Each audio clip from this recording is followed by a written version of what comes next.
इनको रिकवर होने में जो है 4 से 5 दिन लग रहे हैं, लेकिन अगर शुरू में ही आता है और खान पान सही से रखा जाता है, पेशेंट में अगर पानी की कमी को रोका जा सकता है तो इसमें तेज़ी से रिकवरी होती है। इसमें सेल्फ मेडिकेशन ना करें।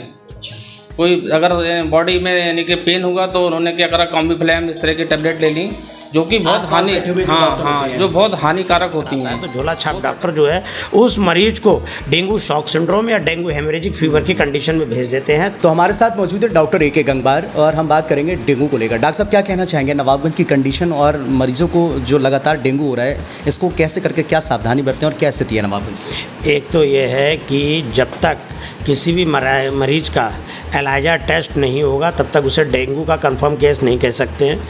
ये अलग बात है कि अभी जो एंटीजन की किटें आ रही हैं उससे हमें एक सस्पेक्टेड केस मान सकते हैं, लेकिन जब से ये बेमौसम की बारिश हुई है तब से जो है इस तरह के वायरल इन्फेक्शन और सस्पेक्टेड डेंगू के केस में बहुत तेज़ी से वृद्धि हुई है और लगातार रात दिन इस तरह के मरीज आ रहे हैं। और इसका एक सबसे बड़ा कारण ये है कि हमारी जो नगर पालिका है उसमें कोई भी साफ़ सफाई नहीं हुई है, नाले बिल्कुल गंदगी से भरे पड़े हैं, पानी ऊपर से उतरा रहा है। अच्छा, कैसे लक्षण आ जाते हैं? पेशेंट को कैसे पता चलता है कि ये डेंगू हो गया है या क्या कंडीशन फर्स्ट टाइम देखने के लिए मिलती है? इसमें जो डेंगू होता है वो एक तरह से 3 तरीके का होता है। एक डेंगू फीवर होता है, डेंगू शॉक सिंड्रोम होता है, डेंगू हेमरेजिक फीवर होता है। इसमें जो अगर शुरू के लक्षण जैसे ही दिखते हैं कि हमें बुखार आ रहा है, सिर में दर्द हो रहा है, उल्टियाँ हो रही हैं, पेट फूल रहा है, कमजोरी आ रही है, अगर इसी कंडीशन में डॉक्टर के पास मरीज पहुँच जाता है तो मरीज़ बहुत तेज़ी से रिकवरी होती है और वो बिल्कुल ठीक हो जाता है। लेकिन जब मरीज़ इस तरह का इलाज झोला छाप डॉक्टरों से कराता है तो झोला छाप डॉक्टर जो है उस मरीज़ को डेंगू शॉक सिंड्रोम या डेंगू हेमरेजिक फीवर की कंडीशन में भेज देते हैं, तब मरीज क्रिटिकल हो जाता है और उसे बचाना बहुत मुश्किल होता है। अच्छा, सावधानियाँ कैसे बरतें लोग? इसमें सावधानियाँ यही हैं कि अपने आसपास गंदा पानी इकट्ठा ना होने दें और जहाँ भी गंदगी दिखाई पड़ रही है वहाँ पे एक तो तेल जो है मिट्टी का तेल उस पर पानी पर डाल देंगे तो उसके लार्वा मर जाएंगे। इसके बाद में अभी चूँकि हम यहाँ पे ब्लॉक प्रमुख भी हैं, हमने गाँव जितने भी हमारे सफाई कर्मचारी हैं टीमें लगा दी हैं और एंटी लार्वा जो दवा है उनको दे दी है, लगातार छिड़काव चल रहा है। इसी तरह से नगर पालिका में हमारे SDM साहब इस समय सफाई अभियान चलाए हुए हैं, लेकिन उसमें भी काफ़ी देर हो चुकी है और प्रशासन पूरी तरह से मुस्तैद है, किसी भी तरह की कोई कोताही नहीं बरती जा रही है।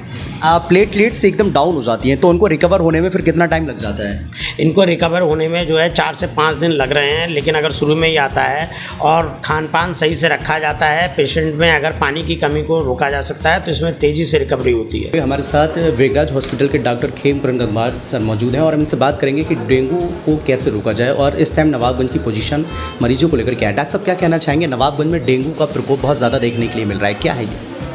देखिए, इसका कारण तो एक यही है कि गंदगी की वजह से हो रहा है, सारा मच्छरों की वजह से हो रहा है ये, ठीक है। तो सबसे ज़्यादा ज़रूरी है बचाव के लिए एक तो लोगों को जानकारी इसमें बढ़ाई जाए कि एक तो फुल जो कपड़े हैं पूरे शरीर को ढक के रखें, ठीक है, ज़्यादा यानी फुल कपड़े पहने और बाकी यानी कि घर पे जब जैसे मच्छरदानी का वगैरह प्रयोग करें, आसपास से कोई जलभराव एकत्र ना होने दें और सफाई करें। सफाई ज़्यादा से ज़्यादा रहेगी, घर साफ़ रहेगा, ठीक रहेगा, कहीं पानी एकत्र नहीं होगा तो ये मच्छरों का उत्पन्न कम होंगे, इससे बीमारी भी रोकी जा सकती है।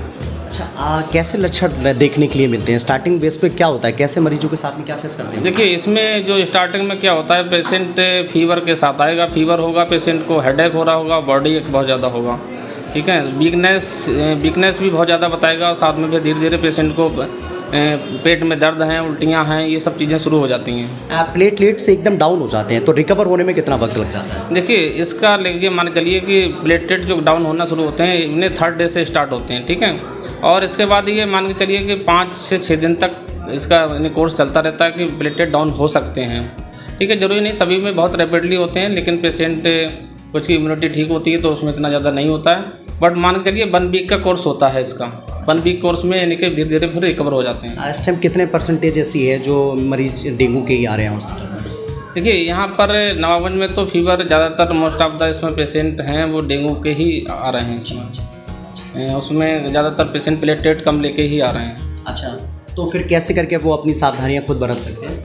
देखिए, सावधानियाँ क्या है कि अब एक तो डिजीज को होने ना दिया जाए, ठीक है, वो तो बताया मैंने, और सेकंड क्या है कि इसमें सेल्फ मेडिकेशन ना करें।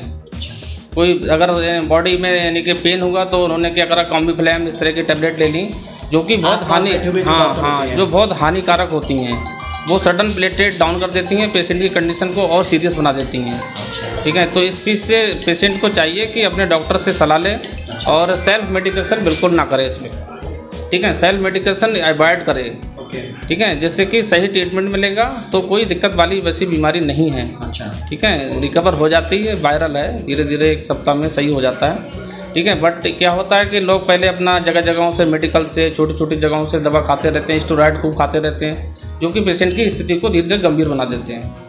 उन्हीं पेशेंटों में दिक्कत आती है। एक बड़े डॉक्टर से सलाह लेने की ज़रूरत है। बिल्कुल, एक मतलब डिग्री वाले डॉक्टर से ही जिससे कराएं अपना, जिससे कि वो सही जांच करे, सही इलाज कर सके, जिससे कि पेशेंट को कोई दिक्कत ना हो।